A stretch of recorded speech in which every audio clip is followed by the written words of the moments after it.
Put my chick inside some Louis and some Valentino. Put my bro inside some Gucci and some Moschino. They want my money like it's a casino. I wanted to also talk about tips you have to keeping your account healthy in terms of with Amazon.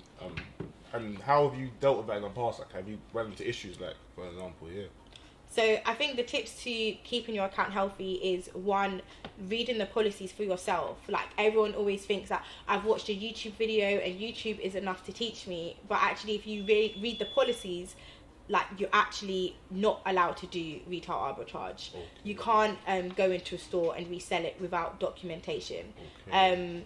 Are they authorized? Like, the store is authorized to sell it to consumers, but they're not authorized distributors, because distributors are like wholesalers and things like that. So they're not giving it to you to resell, they're giving it to you the purpose to sell to a consumer. Okay. Or they're giving it to you basically, like, if you're buying this water from the shop, they're selling it to you so you drink it. They're not selling it to you for the purpose for you to then go and sell it on Amazon. That's why it says not for resale, etc. That's why they literally say some of those stuff, and like, literally your work, you know that already, but someone will watch a YouTube video and be like, yeah, I can now just pick something up in a shop and then list it, it's fine. Whereas that's definitely not the case, and that's where people get into issues. So I think it's always having documentation, and a receipt is not going to cut it. Like, you need an actual, like, wholesaler's verification stamp that I've sold this to you for the purpose for you to resell it. Okay, and that's something you get every time you make these big orders. Yeah, big orders, small orders. If you're doing business to business transactions, you're going to get an invoice, and that's going to show you, you know, you can prove to Amazon, like, this is where I got it from, this is genuine, and I have the right, sorry, phone's going off, I have the right to resell these products. Okay. Another thing as well I'd say is, I think that's the main thing. That's the main thing. Just that the problem that you see with, like, some of your students that they run into, or... So I've only had one student that ran into that situation, because they basically gone against everything that I've said. Despite numerous times I've said, like, you don't do picking up stuff in the store and selling it. They decided they were going to go and do that, got their account blocked, tried to present a receipt's not cutting it, and then luckily enough they got their account back. Don't ask me how. I don't know if they contacted the store and just begged and pleaded or whatever, but they was able to get their account reinstated. But that's one of the lucky ones.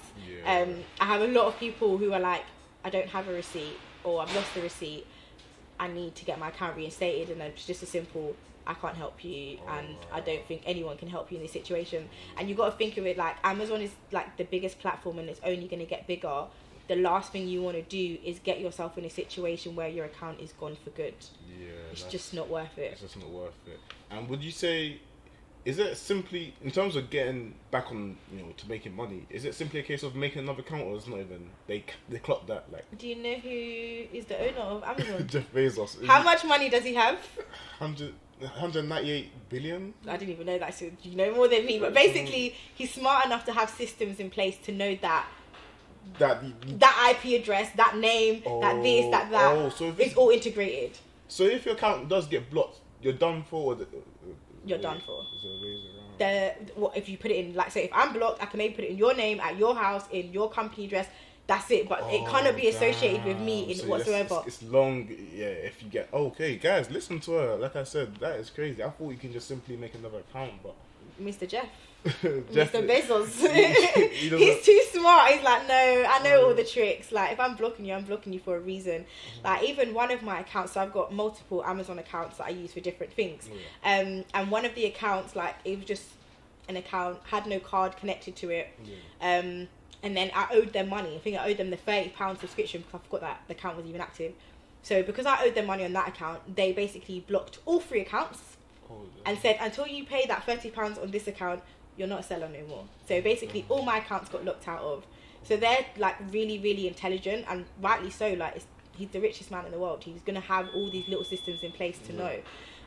Even like submitting fake invoices, they have a thing that will show them that this invoice is not legitimate. Like, you cannot beat them. You can't beat them. Okay. So also I wanted to get on to, what does the average day in the life of an Amazon seller like yourself? Because how I thought of it was like, cool, you get your stuff, you send it to Amazon, you're good. But I'm here, and it seems like, you know, real work. So talk to me, what does the average day look like for you? What time are you waking up? When you're into the office, or is it flexible? Like, what's up? One thing I will say is that people think that Amazon is a passive income, and it's not.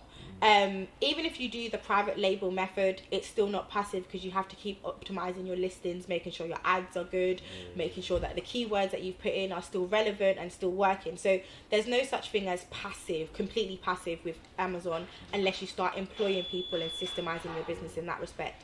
So for me, I generally wake up at like 6 o'clock. I have a drink of water, try to just plan my day, tidy up a bit, and then by like 8, I think I'm in here. Yeah, 8 o'clock, I'm in here, do eBay orders first, get them out of the way.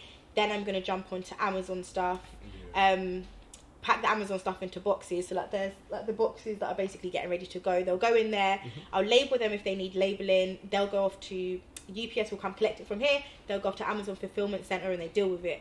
I think with me, the reason why I have so much stock is because I negotiate.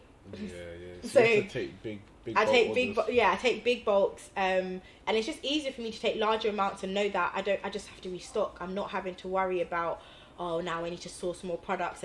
These are my good, some of these stuff are my top sellers. I just restock, get them back in, restock, get them back in, restock, get them back in.